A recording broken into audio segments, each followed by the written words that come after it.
Oui, bonjour, bienvenue à toutes et à tous. Merci d'être présents pour cette première présentation d'une conférence Viat Home dans ce salon.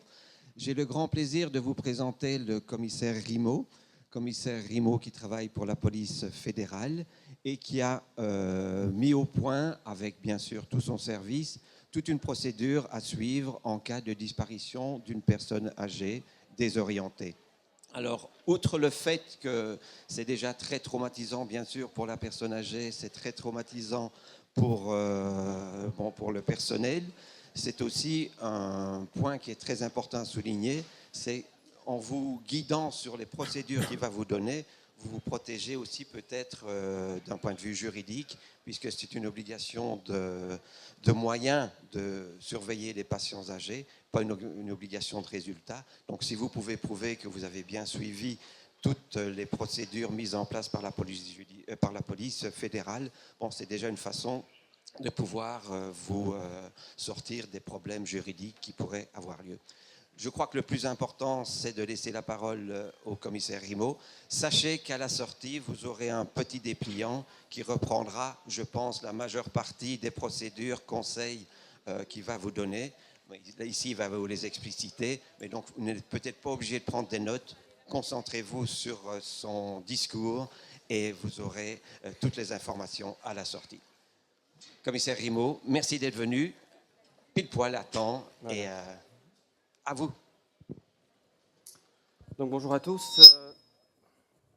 Voilà, donc merci d'être présent déjà et d'être. Vous m'entendez? Oui, ok, ça va. Donc d'être sensible à cette problématique. Donc comme vient de dire monsieur, donc je suis commissaire de police à la police fédérale, à la cellule des personnes disparues. Donc nous sommes un service de police à disposition de toutes les polices locales qui sont confrontées à des disparitions inquiétantes de personnes. Nous avons une autre mission qui est l'identification des personnes décédées quand celles-ci ne sont pas identifiables. Donc on va évidemment parler aujourd'hui de cette problématique des personnes âgées disparues et je vais essayer de vous montrer à quel point pour nous c'est quelque chose d'important, à quel point ce sont des dossiers compliqués et difficiles et pourquoi est-ce qu'on est à la base d'un projet qui a pour but, si vous voulez, d'améliorer la réactivité de tout le monde en cas de disparition d'un résident dans une institution. Donc, voilà un petit peu le sujet de l'exposé. Alors, quelle est cette problématique? Donc, pour vous donner une idée, nous avons chaque année plus ou moins 1500 disparitions inquiétantes. Donc, je vous ai pris des chiffres sur 4 ans pour vous expliquer un petit peu ce que ça représentait pour nous comme chiffre de dossier. Donc, il y a plus ou moins 10% de nos disparitions inquiétantes qui concernent des personnes âgées atteintes la plupart du temps de démence ou d'Alzheimer. Parmi toutes ces personnes qui sont portées disparues, vous voyez que la majorité d'entre elles sont retrouvées vivantes. Néanmoins, on a quand même un grand pourcentage de personnes qui sont malheureusement retrouvées décédées. Vous voyez que 16% des personnes âgées qui disparaissent sont malheureusement retrouvées décédées, ce qui est une proportion assez grande. Donc c'est également à ce niveau-là quelque chose qui nous interpelle. Et à l'heure actuelle, il y a toujours 9 personnes parmi toutes ces personnes disparues qui n'ont jamais été retrouvées. Donc qui sont probablement malheureusement décédées, mais à un endroit que personne n'a pu localiser. Et donc pour la famille, c'est aussi quelque chose d'assez traumatisant.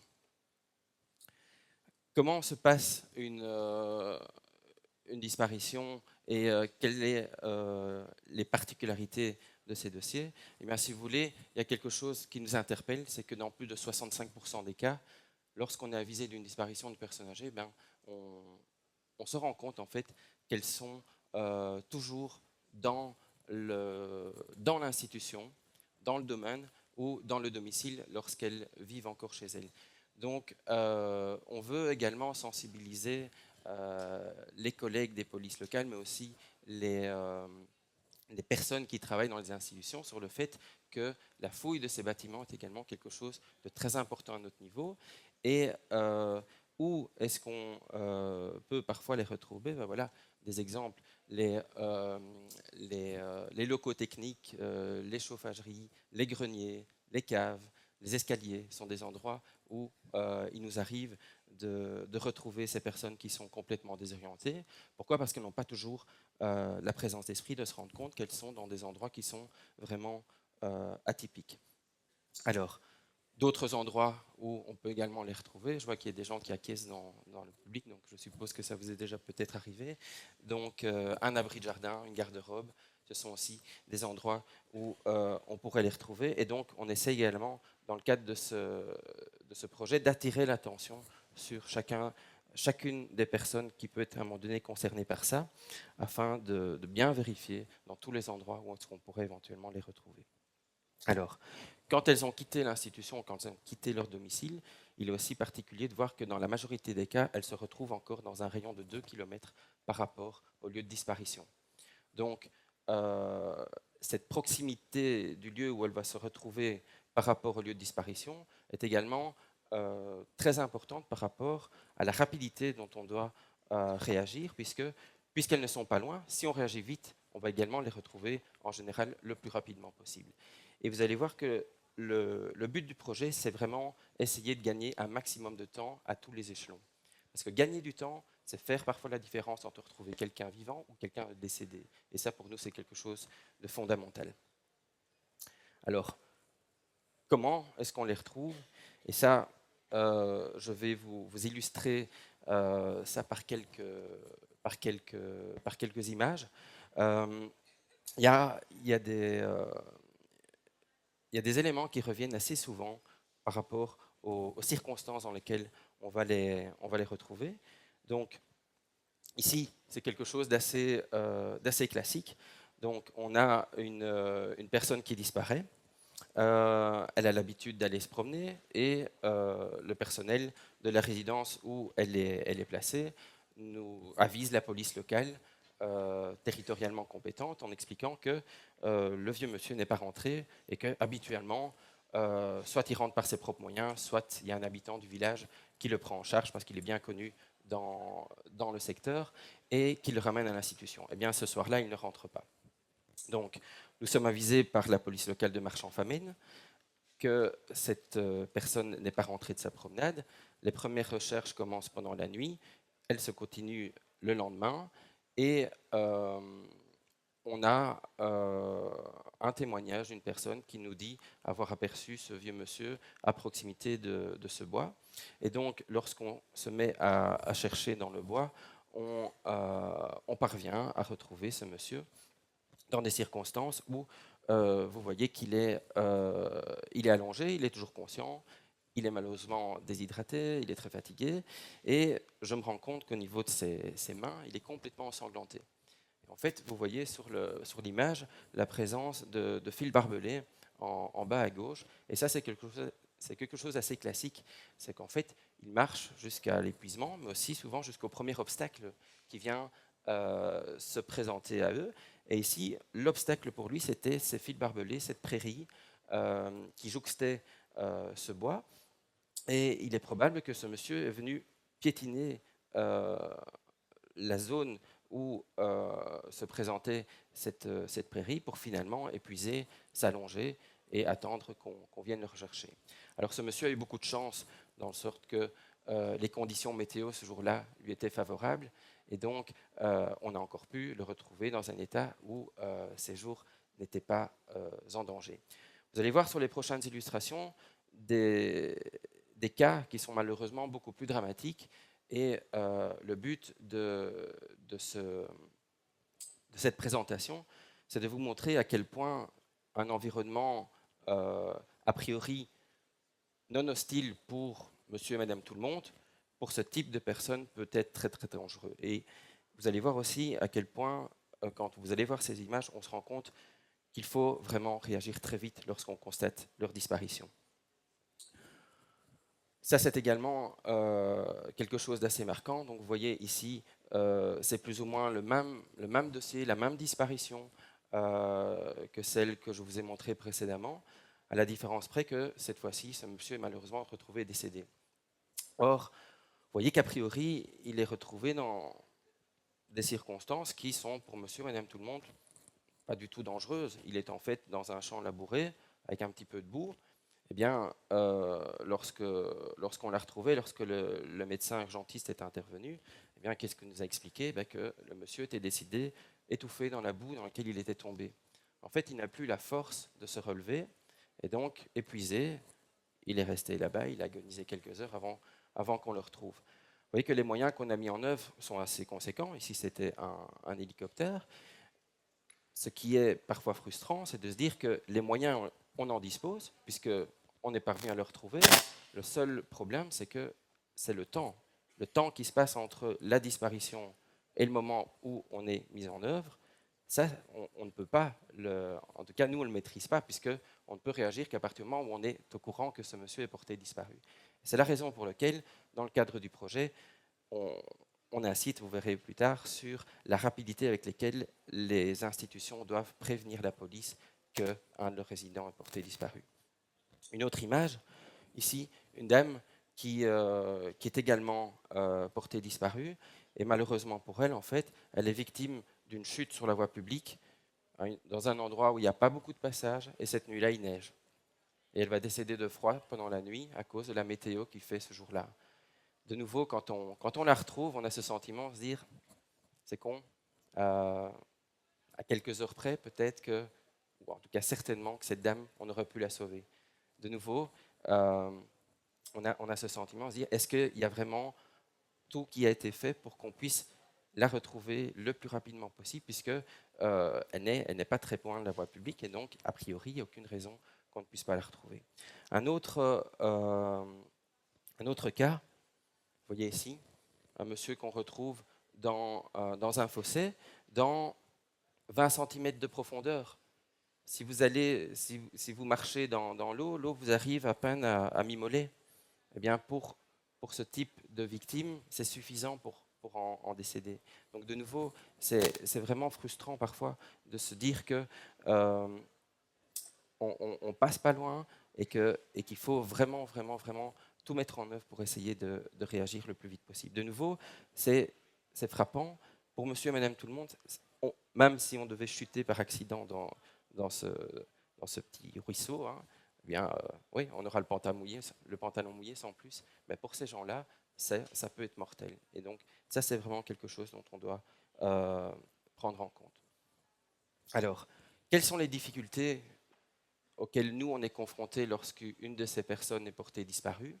Eh bien, il faut savoir, dans les disparitions, on va dire, classiques qu'on est amené à gérer, on possède maintenant toute une série de moyens qui nous permettent de localiser les personnes. Les moyens les plus souvent utilisés, c'est l'analyse du GSM, puisqu'il y a moyen maintenant de tracer les GSM, l'analyse bancaire, est-ce que la personne a utilisé une carte de banque, afin éventuellement aussi de tracer ses déplacements sur une ligne de temps, éventuellement de voir ses connexions Internet. Eh bien, évidemment, lorsqu'on est confronté à la disparition d'une personne âgée, ces moyens-là, on n'en dispose pas. Ils ne sont pas capables d'utiliser un GSM, ils ne sont plus capables d'utiliser une carte de banque et ne vont pas sur Internet. Donc, c'est déjà toute une série de moyens à notre disposition dont on ne peut pas disposer. Alors, par où ils sont partis? Ils sont évidemment désorientés. Ils ne savent plus quand, quel jour on est, ils ne savent plus où ils vont. La seule chose dont on peut disposer comme information, c'est éventuellement des points de leur passé qu'ils ont marqués. L'endroit où ils ont habité, là où ils ont été à l'école, là où ils ont travaillé. Et donc, ça peut être pour nous intéressant quant aux zones de recherche. Maintenant, parfois, ces points importants pour eux se trouvent à quelques dizaines de kilomètres de là où ils sont placés. Donc, il est matériellement pour eux impossible de s'y rendre. Mais quand on a une disparition classique, par exemple, je vais vous donner le cas d'une personne suicidaire, parce qu'on est amené aussi à rechercher pas mal de personnes qui ont l'intention de mettre fin à leur jour. Eh bien, si vous retrouvez le véhicule de la personne au bord de la Meuse, il y a beaucoup de chances qu'elle s'est malheureusement jetée dans l'eau. Si vous la retrouvez au bord d'un bois, vous allez orienter vos recherches dans un bois, dans le bois à côté duquel la voiture est stationnée. Quand une personne âgée disparaît, il n'y a aucune logique. La seule logique, c'est essayer d'aller vers des zones où il n'y a pas d'obstacle, où leur progression pourrait être facilitée, puisque, vous l'avez vu, à la présence d'un obstacle, en général, c'est là qu'on va les retrouver. Le monsieur d'ailleurs qu'on a retrouvé dans le cours d'eau, vous voyez que c'était le long d'une voie de chemin de fer. Ça, c'est aussi un obstacle qui peut les empêcher de progresser. Alors, ce qui est également marquant dans ce type de dossier, c'est qu'évidemment, ils ont une autonomie qui est très réduite. Ils sont très vulnérables. En général, je compare toujours la disparition d'une vieille personne à la disparition d'un jeune enfant. C'est exactement la même problématique, et une personne de 80 ans est aussi vulnérable qu'un enfant de 5 ans.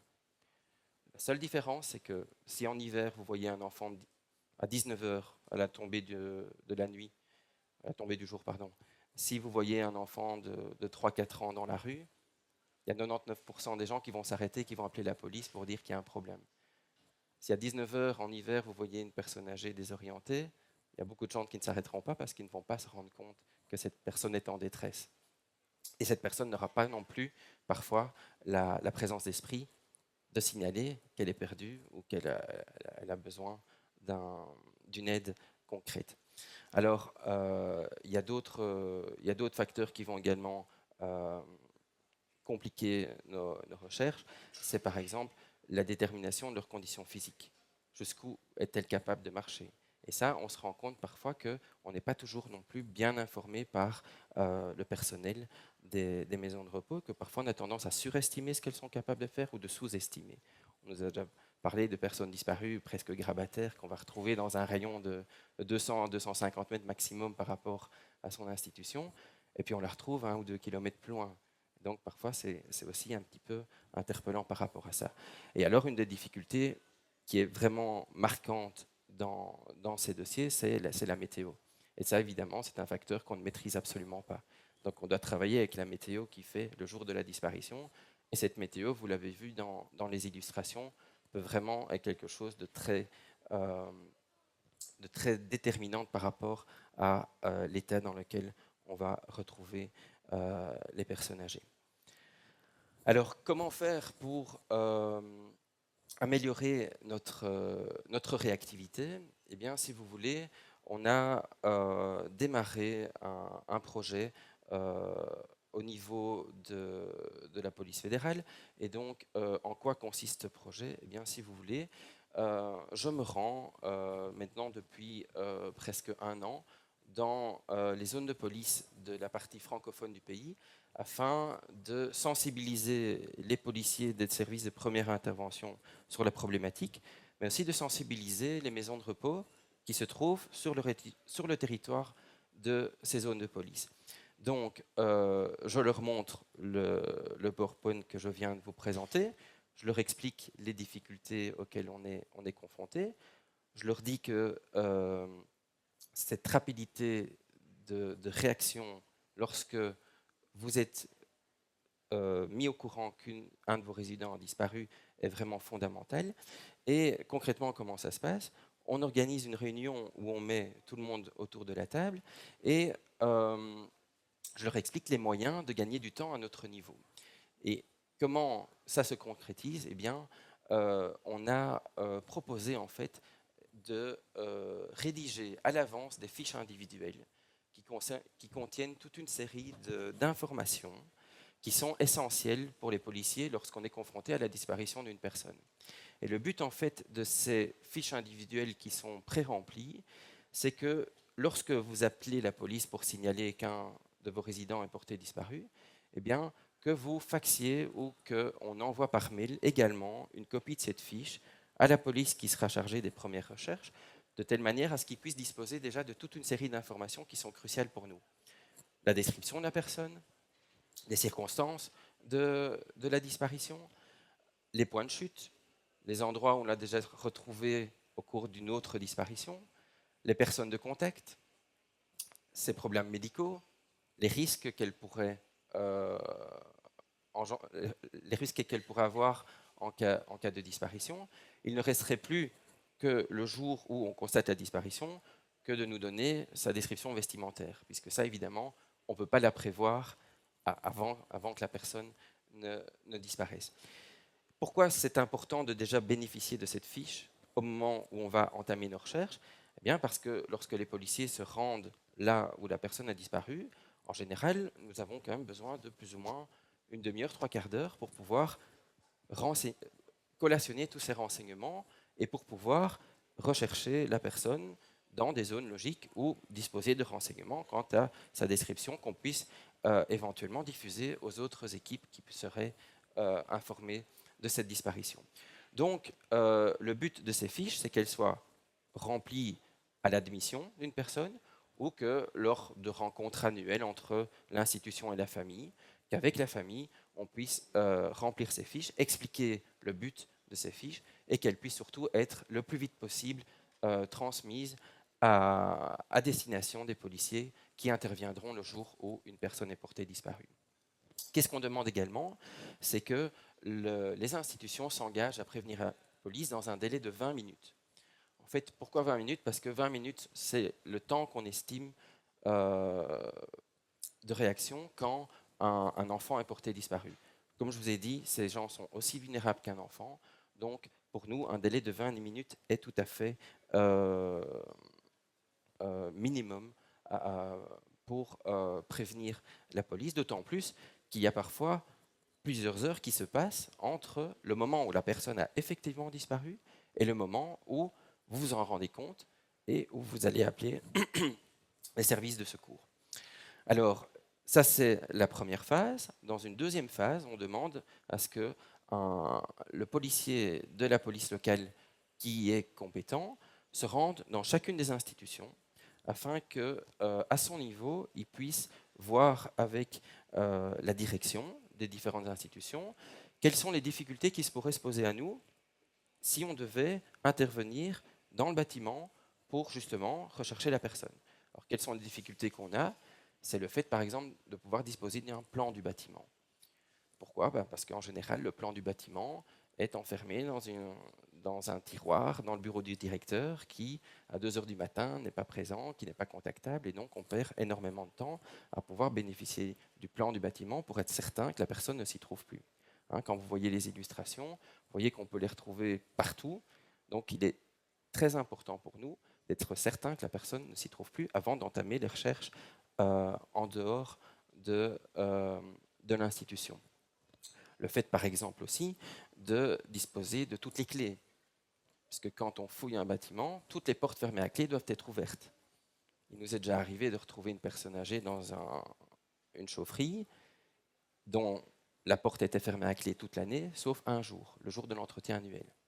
Et c'est ce jour-là que la personne est portée disparue. Comment se passe classiquement ce type de disparition? En général, c'est le personnel qui commence à travailler la nuit, lorsqu'elle fait la ronde dans les chambres, qui se rend compte qu'un des résidents n'est pas là. Le problème, c'est que la personne qui travaille la nuit n'est pas au courant qu'à 14 heures, l'entretien annuel s'est fait. Et donc, quand elle va dans un premier temps vérifier si la personne âgée ne s'y trouve pas, eh bien, voyant la porte de la chaufferie qui est fermée à clé, elle ne va pas penser l'ouvrir, puisque de toute façon, elle est fermée à clé toute l'année, sauf ce jour-là. Et ça, c'est évidemment un des problèmes qu'on peut avoir. Donc, le fait de pouvoir disposer de toutes les clés 24 heures sur 24, parce qu'en général aussi, c'est la nuit que ça se passe, c'est également pour nous très important afin qu'on puisse gagner du temps.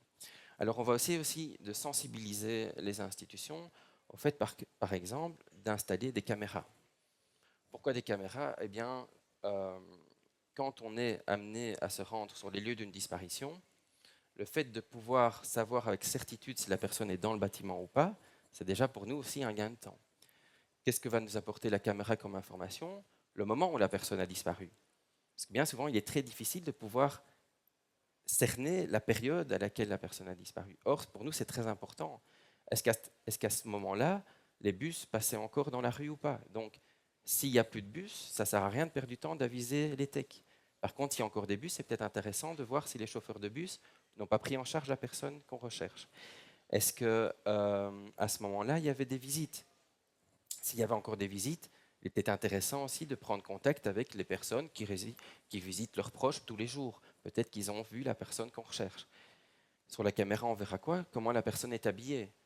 On constate souvent, lorsqu'on les retrouve, que la description vestimentaire qu'on nous a donnée ne correspondait pas aux vêtements qu'elle avait ce jour-là. Pourquoi? Parce que le monsieur ou la dame porte toujours sa veste verte, ce jour-là, il avait la veste rouge.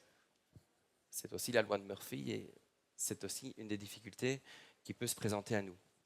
Ce qui va être aussi intéressant avec la caméra, c'est de voir éventuellement si la personne n'est pas partie en compagnie d'un proche et que c'est tout simplement un malentendu et qu'on va peut-être chercher pendant des heures avec des gros moyens quelqu'un qui est parti manger un morceau de tarte et une tasse de café avec une cousine qui vient une fois par an, mais dont personne n'avait connaissance cette fois-là.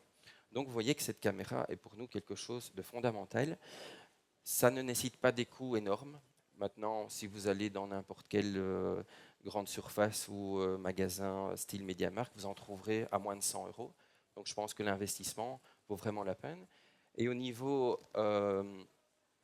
légal, c'est un simple mail à la commission de la vie privée où vous signalez que vous disposez d'une caméra de surveillance et ça ne vous engage à rien de plus. Donc vous voyez qu'il y a moyen de vraiment améliorer aussi euh,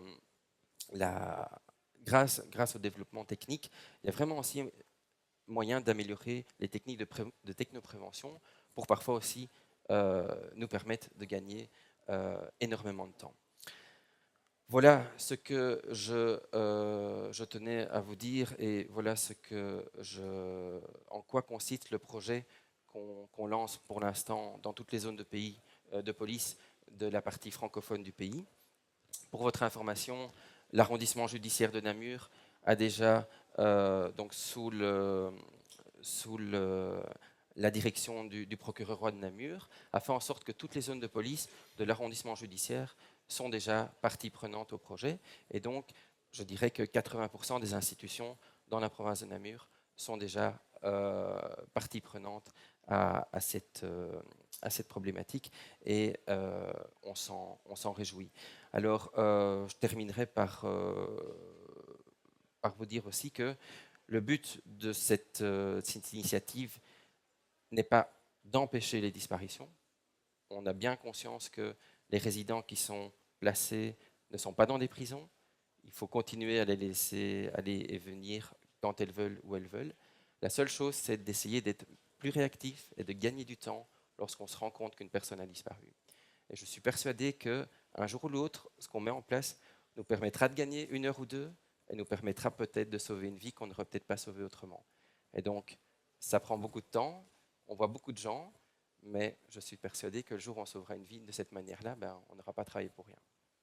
Voilà, je vous remercie.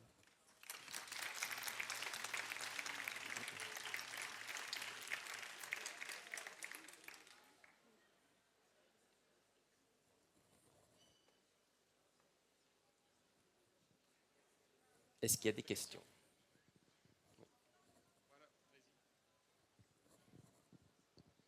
Bonjour à toutes et à tous. Voilà, pour les maisons de repos, lorsqu'il y a un digicode, souvent des personnes âgées qui ont vraiment envie de fuir, elles vont regarder un petit peu le manège des autres personnes qui rentrent et qui sortent. Est-ce qu'on ne sait pas prévenir ça ou bien... Et donc, notre but n'est pas évidemment d'imposer des règles aux résidences. Chacun est encore libre d'organiser le fonctionnement de sa maison de repos comme il le semble. Alors c'est clair que il faut laisser le passage. Donc ça vous n'empêcherez jamais les gens. Et vous ne pouvez pas mettre un garde à l'entrée. Donc maintenant, chacun a des systèmes propres. Il y en a qui ont développé des idées intéressantes.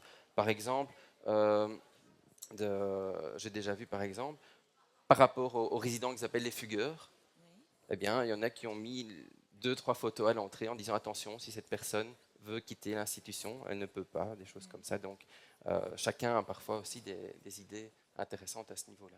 Parce que moi, on m'avait fait la remarque que vraiment, même si on met un code, des personnes âgées qui vont appuyer sur tous les boutons, elles ne sauront pas sortir. Mais celles qui ont vraiment envie de sortir, si elles vont voir quelqu'un qui est sain d'esprit et qui sort, elles vont essayer de le suivre. Mais non, c'est pour ça c'est l'utilité des caméras. C'est clair, tout à fait, tout à fait. Maintenant, quand il fait bon en été, vous ouvrez les fenêtres, il y a des terrasses, donc c'est pas, comme je vous dis, c'est pas une prison, hein, donc empêcher quelqu'un de disparaître, à part le menotter un radiateur, vous n'y arriverez jamais. Et ce n'est pas le but. Non, non, La seule chose, c'est qu'il faut être beaucoup plus rapide lorsqu'on s'en rend compte. Je vois parfois, où j'ai déjà entendu, des institutions qui mettent en place un système de rappel des autres directions. Et donc, tout le monde prend sa voiture et commence à chercher partout pendant 1 heure ou 2. Et puis, ils appellent la police. Mais c'est 2 heures de perdu à notre niveau, Ah oui. vous voyez. Et donc, c'est là-dessus qu'on veut vous sensibiliser. Alors, c'est bien de chercher, mais appelez-nous aussi, parce qu'on possède des moyens qui nous permettent d'être beaucoup plus efficaces. C'est peut-être un peu la peur du policier. Voilà, et ça, c'est également quelque chose de très important pour nous dans ce projet, c'est que c'est vraiment quelque chose qu'on fait. Donc, à mon niveau, moi, je travaille à la police fédérale, donc je travaille dans tout le pays. Alors, chaque zone de police, elle travaille que dans son territoire. Eh bien, on veut aussi sensibiliser les policiers de terrain à cette problématique, et donc c'est ce qu'on fait. Mais non, vous devez aussi savoir que pour un policier, une disparition, c'est aussi une mission qui sort un petit peu de l'ordinaire. Et ne vous inquiétez pas que je pense qu'on préfère être appelé pour ça que pour un différend de voisinage qui dure déjà depuis des années et dont on sait de toute façon que ça n'aboutira à rien. Là, au moins, on se sent vraiment utile. Et quand on retrouve les gens, je pense qu'on se dit vraiment qu'on n'a pas travaillé pour rien. Donc, ne vous tracassez pas à ce niveau-là. Vous pouvez nous appeler quand vous voulez, il n'y a pas de souci. Ça va, d'accord, merci. Voici.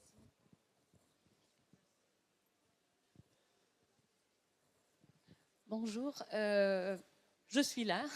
J'accompagne M. Grimaud dans ses différents déplacements auprès des maisons de repos et aussi les zones de police. Et j'insiste beaucoup pour donner des informations plus concernant la maladie d'Alzheimer. Mais je pense qu'il est utile aussi de dire que les disparitions à domicile peuvent être prises en charge aussi et que nous allons, au niveau de la Ligue Alzheimer, promouvoir ces fiches d'identité ou les profils de personnes qui auraient tendance à s'en aller pour procéder de la même manière. C'est un peu différent, mais je suis tout à fait rassurée que même au domicile, ça peut être utile. Et donc cette collaboration, je m'en réjouis beaucoup. Et je pense qu'elle enlève aussi un peu de cette peur du gendarme qui va gronder parce qu'on l'a appelé pour rien. Mais je pense que votre rôle social, c'est aussi d'apaiser et d'assurer un confort et une sécurité. Merci beaucoup.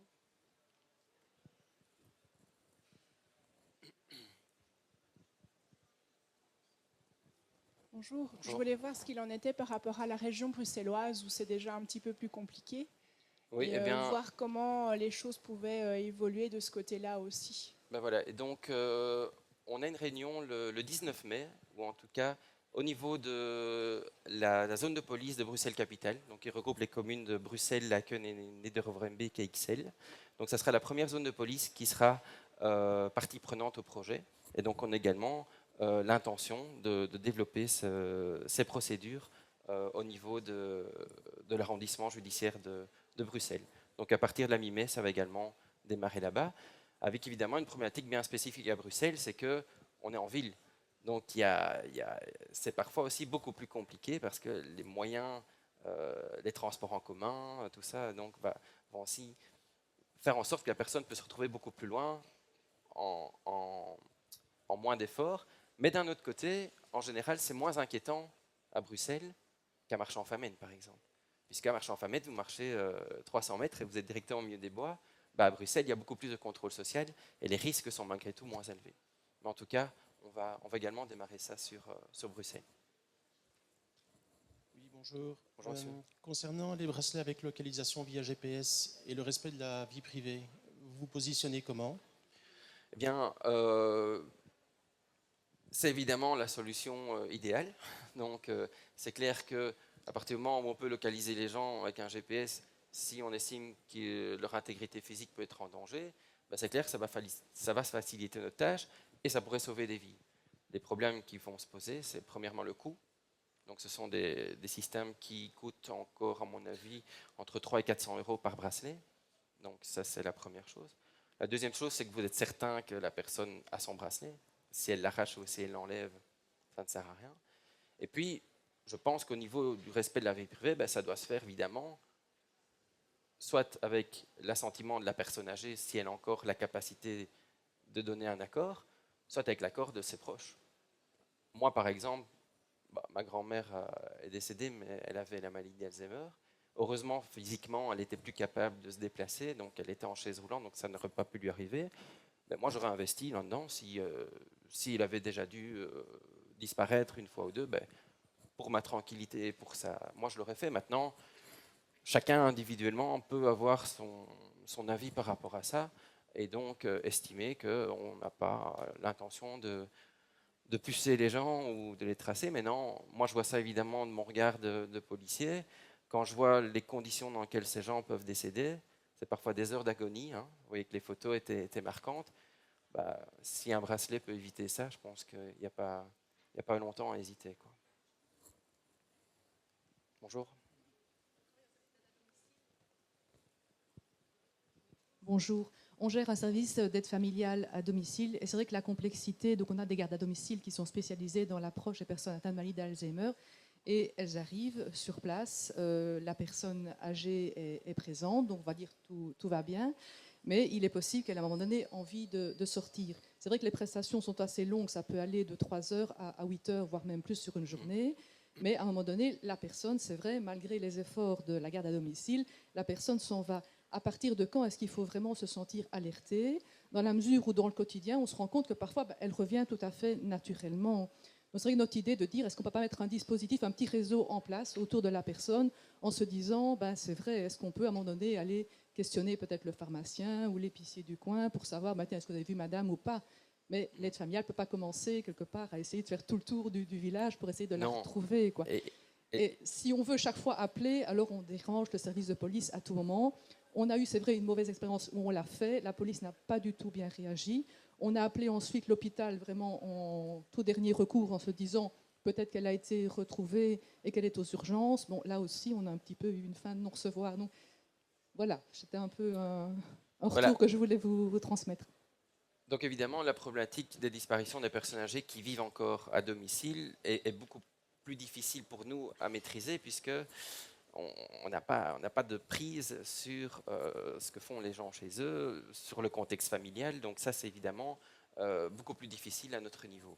Alors, par rapport à la mauvaise réaction des services de police, là, c'est mon rôle à moi de sensibiliser mes collègues à cette problématique. Maintenant, comme je vous ai dit, bon, je pense aussi en Belgique, en matière de disparition, on n'a pas beaucoup de leçons à recevoir depuis l'affaire du trou. Je pense qu'on est un des seuls pays, par exemple, qui a un service comme le mien, où il y a vraiment un service de police consacré à cette matière. Donc, moi, je ne fais que ça, chercher les personnes disparues. Dans les autres pays, ça n'existe pas. Donc, on essaye aussi de sensibiliser nos collègues à ça. Et maintenant, ce que je dis aussi parfois, c'est que, et c'est la réalité, des imbéciles, il y en a partout. Il y en a à la police, il y en a dans les hôpitaux, il y en a dans la société. Donc, on est à l'image de la société. Donc, vous tomberez aussi peut-être parfois sur la mauvaise personne au mauvais moment. Peut-être que si ça avait été un autre jour, ça aurait été tout à fait correct. Vous allez à l'hôpital, c'est la même chose. Vous pouvez tomber sur un mauvais médecin, un mauvais infirmier, être mal reçu. Donc, ça, c'est évidemment le problème. Maintenant, par ce projet aussi, on sensibilise aussi les policiers. Et donc, ils se rendent aussi compte que c'est un intérêt. Et c'est une matière où on est tous concernés, même à titre privé. Et le policier qui se rend chez vous peut aussi avoir un jour son papa, son grand-père porté disparu. Donc, il va aussi se rendre compte qu'il y a un intérêt et comme je vous ai dit, qu'est-ce qu'on a comme retour et qu'est-ce qu'on a comme expérience? C'est que malgré tout, quand on les retrouve et quand on a le sentiment qu'on a peut-être sauvé une vie, je pense que c'est aussi très gratifiant par rapport à d'autres missions qui parfois prennent beaucoup de temps et qui ne servent à rien du tout. Non, voilà, moi c'est juste pour dire un petit truc et astuce. Donc moi aussi j'ai eu ma mère qui était atteinte d'Alzheimer, donc que j'ai gardé quelque temps. Et alors nous avions la chance d'avoir un téléphone portable à 3 postes. Et alors toute la journée, ma mère avait le poste numéro 1. Donc en vaquant à nos occupations, si ma mère disparaissait 20 minutes ou 25 minutes, nous faisions juste l'appel du téléphone portable qu'elle portait sur elle. Et le stress était nettement moindre à ce moment-là. Donc nous avions une grande maison. Et voilà, juste le petit truc et astuce. Justement, j'insiste encore une fois qu'en tant que Ligue Alzheimer, nous allons développer aussi un fichier personnel. Nous allons proposer aux familles de l'établir d'une manière préventive, hein. Et donc, pour avoir quand même l'essentiel qui figure sur le fichier pour les maisons de repos aussi, quitte à compléter sur l'aspect vestimentaire et peut-être la direction à prendre, ou je dirais aussi l'humeur de la personne, hein. Parce que c'est souvent une idée et une préoccupation, soit de l'angoisse, soit une humeur joyeuse pour partir quelque part. Et donc, ça serait intéressant de mentionner ces choses-là. Et donc, nous avons comme objectif, en apprenant avec les maisons de repos qui vraiment prennent la chose à cœur, de faire la même chose au domicile.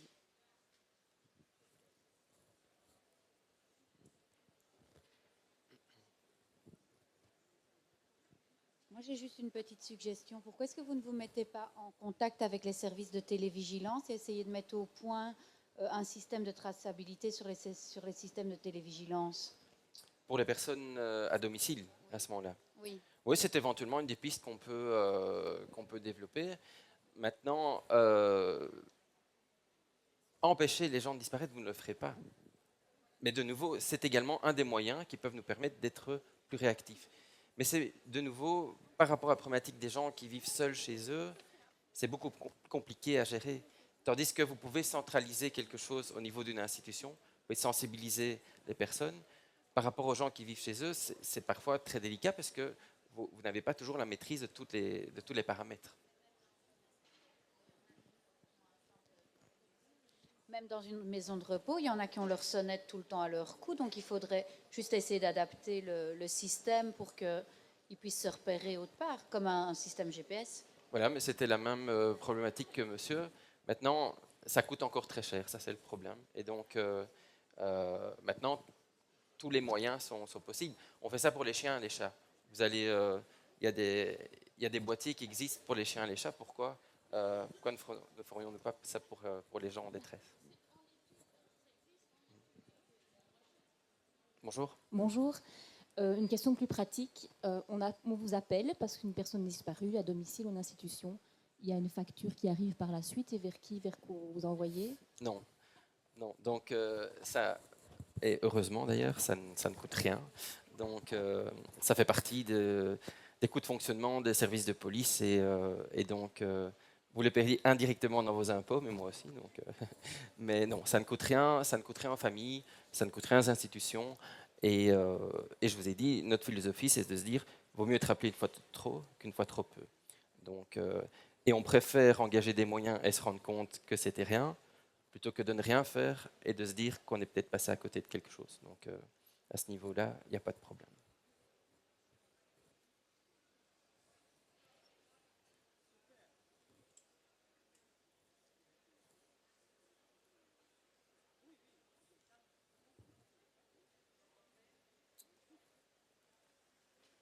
Voilà, donc je voulais encore vous signaler que vous aurez une brochure qu'on diffuse dans les maisons de repos, qu'on diffuse au niveau des services de police.